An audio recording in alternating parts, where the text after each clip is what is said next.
स्वाध्याय करो। आत्मा का कल्याण चाहने वाला गृहस्थ चौथा कर्तव्य करे, स्वाध्याय करे। भगवान महावीर ने स्वाध्याय को कल्याणमुखी का परम कर्तव्य बताया, जो आज की व्यस्तता में भी शांति का खजाना खोलने वाली मास्टर की है।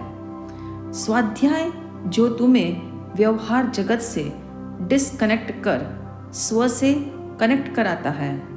स्वयं पर लौटना ही तो स्वाध्याय है। स्व का अध्ययन करना भी स्वाध्याय है। तनिक सोचो, इंसान स्व से कनेक्ट क्यों नहीं करना चाहता? उसे अपने भीतर झांकने का ख्याल क्यों नहीं उठता? कारण स्पष्ट है, सब कुछ बाहर है। इसीलिए मन को सदा बाहर भटकने की आदत पड़ गई है। प्रतिदिन कुछ पल जब अपने को बाहर से डिस्कनेक्ट कर दृष्टि को भीतर मोड़ने का अभ्यास करेंगे तो स्वाध्याय करना सहज हो जाएगा। जब तब सेवा, भक्ति, पूजा पाठ, नित्य नियम, ध्यान, कायोत्सर्ग आदि कोई भी धर्म क्रिया करते हुए जितनी देर के लिए मन बाहर से हटता है और अपने से जुड़ता है, उतने पल का स्वाध्याय हुआ ऐसा मानना। कभी सोचा, आँख सबको देखने की क्षमता रखती है, किंतु अपने को क्यों नहीं देख पाती? आँख को स्वदर्शन करना हो तो आलंबन चाहिए। बिना दर्पण के आँख अपने दर्शन नहीं कर सकती। इसी तर्ज पर कहना होगा, आत्मा भी आँख के समान जन्म जन्म से बाहर के सारे कार्य कर रही है, किंतु अपने को देखने का अवसर ही नहीं आ पाता।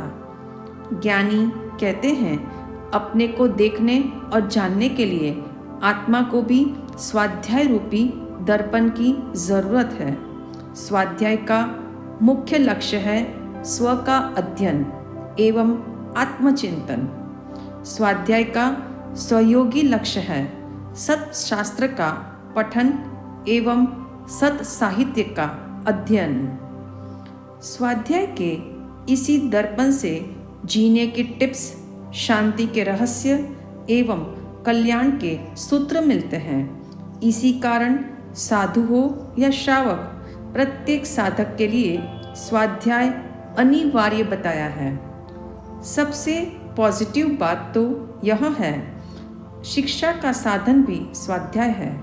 संसार में शिक्षा वह शक्ति है जिससे मनुष्य पशु जैसी अवस्था से निकलकर विवेकशील प्राणी बन सकता है। परंतु याद रखना, स्कूल, कॉलेज या यूनिवर्सिटी की डिग्री हेतु पुस्तकें पढ़ना और प्रोफेशनल कोर्स आदि कर लेना वास्तविक शिक्षा नहीं है। सिर्फ व्यवहार और व्यापार के मैनेजमेंट में माहिर बन जाना शिक्षा का संपूर्ण उद्देश्य नहीं है। मनन एवं स्व अध्ययन में शिक्षा की पूर्णता है। आज की शिक्षा ने क्या दिया? प्रबंधन, लाइफस्टाइल, डिसिप्लिन एवं योजना बनाना सिखाया। परंतु आज की शिक्षा ने क्या बढ़ाया? प्रमाद, अधीरता, डिप्रेशन। वस्तुतः प्रबंधन के साथ चाहिए था प्रबोध, लाइफस्टाइल के संग चाहिए था लक्ष्य बिंदु, डिसिप्लिन के साथ चाहिए था दुर्बुद्धि का त्याग और योजना के साथ चाहिए था यथार्थता का बोध। तो ऐसी शिक्षा शाश्वत सुख का द्वार खोल सकती है। इसीलिए स्वाध्याय में शब्द ज्ञान, अर्थबोध के साथ चिंतन, मनन एवं आत्मशिक्षण का भी समावेश है।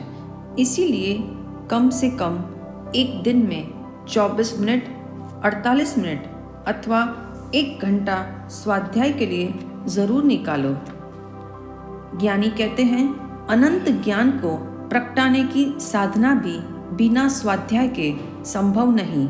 स्वाध्याय द्वारा अर्जित ज्ञान के संस्कार हर जन्म में साथ चलते हैं। सत साहित्य का पठन, सत्शास्त्र का श्रवण, स्व के अध्ययन में जितनी सांसें लगाई वह ज्ञान की पूंजी अगले जन्म की साथी बन जाती है। इसीलिए अब निर्णय आपका, सांसें आपकी। हम सिर्फ सुझाव दे सकते हैं कि स्वाध्याय के पुरुषार्थ में पल बिताओ और कल के लिए अपना पाथे जुटाओ। ध्यान रहे, स्वाध्याय सिर्फ शब्द का ज्ञान नहीं, राइट नॉलेज है। वह मात्र शब्द, शिक्षा, अर्थ, शासन या ज्ञान तक सीमित नहीं, बल्कि शाश्वत शांति को प्रकट करता है। कोरा शब्द ज्ञान भी एक तरह से अज्ञान ही है, जो सही अर्थ के अभाव में अनर्थ पैदा करता है। एक बार ऐसा हुआ, बस में बैठे यात्रियों ने देखा एक आदमी बस में खड़े खड़े सफ़र कर रहा है। ऐसा भी तो नहीं था कि उसने टिकट नहीं ली थी, और यह भी नहीं था कि बस में सारी सीटें भरी हुई थी। परंतु बस में बैठे लोगों ने जब देखा कि यह भाई निरंतर खड़ा है, तो बस में बैठे लोगों ने कहा, बैठ जाओ, क्योंकि जहाँ तुम्हें उतरना है वह लक्ष्य काफ़ी दूर है। उसने कहा, मैं बैठ नहीं पाऊँगा, क्योंकि मुझे टेलीग्राम मिला था कि समाचार मिलते ही फौरन खड़े खड़े आ जाना, इसीलिए मैं बैठ कैसे सकता हूँ। सचमुच जिंदगी में सबसे अधिक कीमती वस्तु है तो वह है समझ, जो सोच को राइट बनाए बिना नहीं मिल सकती। हालांकि आज के फास्ट मूविंग वर्ल्ड में जानकारी और सूचना रूप ज्ञान के मटेरियल की भरमार है। इंटरनेट खोलो या गूगल सर्च करो तो एक सब्जेक्ट पर अनेक टिप्पणियाँ मिल रही है। ऐसा भी नहीं कह सकते कि लोगों में पठन की रुचि नहीं है, किंतु इतना ज़रूर है कि स्व का अध्ययन हो सके ऐसी प्रेरणा देने वाला साहित्य बहुत कम है, और यदि कहीं कहीं साहित्य उपलब्ध भी है तो इंसान की पिपासा नहीं है। एक मीठी सलाह, आज के टीचर्स एवं पेरेंट्स को चाहिए वे बच्चों को फॉर्मल शिक्षा के साथ आत्मविद्या का भी परिचय दे, भौतिक शिक्षा के साथ अध्यात्म प्रशिक्षण की भी सामूहिक क्लासें लें, ताकि भावी पीढ़ी सिर्फ विद्वान ही न बने, विवेकशील भी बने, शिक्षित ही ना हो, दीक्षित भी हो। यदि पर्सनालिटी डेवलपमेंट के साथ इंटरनल डेवलपमेंट की शिक्षा समय समय पर नहीं दी जाएगी तो मस्तिष्क मात्र डंपिंग ग्राउंड ही बनकर रह जाएगा। आज की भागम भाग भरी जिंदगी में अपने मस्तिष्क को डस्टबिन नहीं बनाना हो तो आज से ही स्वाध्याय जैसे करणीय कर्तव्य में प्रवेश करो, वरना व्यर्थ की गपशप, निंदा चुगली, टीवी के सीरियल्स की खलबल एवं चारों ओर से पॉलिटिक्स का हल्ला गुल्ला आदि से आपका दिमाग रूपी डिब्बा इस कद्र भर जाएगा कि मनन की मोटर कभी चल नहीं सकेगी। दरअसल प्रतिदिन अपना निरीक्षण करने से क्रोध, कपट, अहंकार, लालच आदि विकारों के चोर भागने लगते हैं। अंधी मान्यता की दीवारें ढहने लगती हैं, दिखावटी रंग रोगन भी उतरने लगता है। यूं धीरे धीरे पाप वाली सोच से मुक्ति मिलती है। इसी कारण भारतीय ऋषि मुनियों ने स्वाध्याय को जीवन का अमृत कहा है, जिसका प्रतिदिन सेवन करने से ज्ञान अमर हो जाता है। मज़े की बात तो यह है, प्रत्येक व्यक्ति अपने आप में एक ग्रंथ है। यदि वह स्वयं को पढ़ना जानता हो तो स्वाध्याय करना सबसे आसान है। इसीलिए जो बाहर खोज रहे हो उसे अंदर खोजना प्रारंभ कर दो, तभी खुदाई होगी, तब खुद की असली पहचान भी होगी। अभी तक अपने आप को हम शरीर मान रहे थे, किंतु स्व के अध्ययन से समझ आएगा मैं शरीर में रहने वाली आत्मा हूँ। इसे कहते हैं भेद विज्ञान, अर्थात ऐसा सेपरेशन साइंस जो शरीर एवं आत्मा में भेद कर सके। जैसे हम कहते हैं पानी, किंतु वैज्ञानिक की नज़र में H2O, जिसमें हाइड्रोजन भी है, ऑक्सीजन भी है, इस भेद को वैज्ञानिक जानता है कि दोनों अलग अलग है। ऐसे ही स्वाध्याय करने वाला इस साइंस को जान लेता है कि शरीर अलग है और आत्मा अलग है। ये भेद विज्ञान ही एक दिन केवल ज्ञान का अधिकारी बनाता है।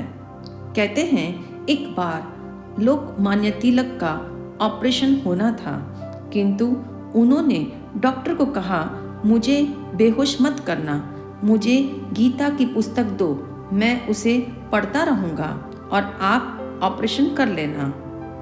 यही हुआ। लोकमान्य तिलक गीता के स्वाध्याय में ऐसे तन्मय हो गए कि उन्हें शरीर का भान ही नहीं था। डॉक्टर भी हैरान थे। ऐसी तल्लीनता तो लंबी योग साधनाओं से भी प्राप्त नहीं होती। ये है स्वाध्याय का कमाल, जो मन की परतों को भेद कर आत्मिक स्तर पर जीना सिखाता है।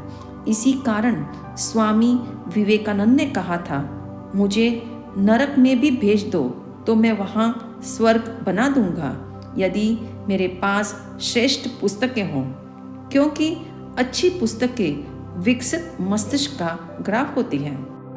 अतः स्वाध्याय के प्रति लापरवाह मत बनना। यूं भी ये निरंतर किया जाने वाला करणीय कर्म है। 4 दिन करके 8 दिन छोड़ने से न विषय पकड़ में आएगा और न पढ़ने की रुचि स्टेबल रहेगी।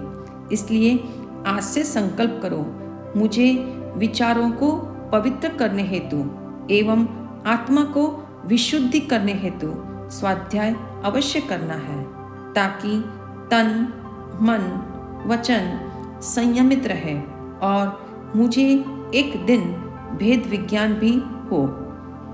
आइए प्रतिदिन स्वयं को स्वाध्याय की ट्रेनिंग देने के लिए एक टिप की प्रैक्टिस करें। स्व से कनेक्ट होने के लिए 10 मिनट सत् साहित्य पढ़ने की आदत डालें।